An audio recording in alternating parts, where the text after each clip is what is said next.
how much time do you think he gave Joe Cronin? I know you mentioned early July a few minutes ago, but even early July, there might be some moves made by other teams that could take away assets that the Blazers would accept, or for Lillard, or maneuvers that would obviously teams would move heaven and earth to get Damian Lillard if he in fact made it known he wanted out of Portland. But how much time did he give him, do you think?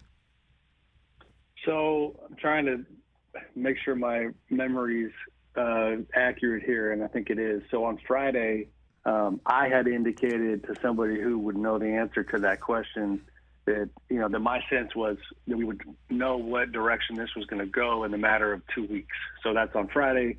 It's now obviously been a week since then. I said 2 weeks and got pushed back saying, no, it'll be sooner. So wow. To me, yeah. And that's, again, stuff is fluid. Who knows how Damian wakes up every morning feeling. But at that time, the indication was that essentially like by July, 2nd, 3rd, 4th, that you're either going to see a bunch of Blazers action that looks exciting and makes him feel like, all right, this is what I was talking about, whether trade or somehow free agency-wise, even though they're restricted on the cap side of things. But I do think it's coming to a head.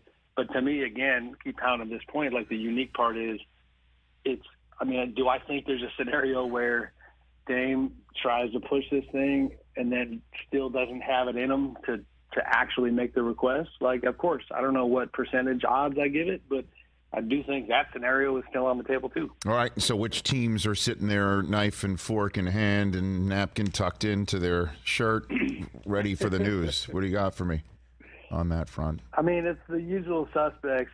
Miami and Brooklyn mainly, but, like in this column I wrote on Monday, it was a deliberate choice to not include Brooklyn because to me, it's Brooklyn is there, not saying, never say never, but it's like Brooklyn is probably largely there for just the sake of like it's leverage or just call it a negotiation. The Blazers don't want to be backed into a corner, but I do think in terms of what Damian would like, if he did choose to raise his hand and say, I'm done with the Portland chapter, I think it's, Miami is out ahead by a long shot. Now, that being said, friend and colleague Chris Mannix of Sports Illustrated had written today that the Blazers are very lukewarm on the prospect of taking Tyler Hero back in that kind of a trade. And it's like, yet again, that's all these obstacles all over the place because that is it's pretty hard to envision a Heat deal that makes Damian and the Heat happy that does not involve Tyler coming back to Portland. Catch the Rich Eisen Show every single day on the Roku channel, 12 to 3 Eastern, for free.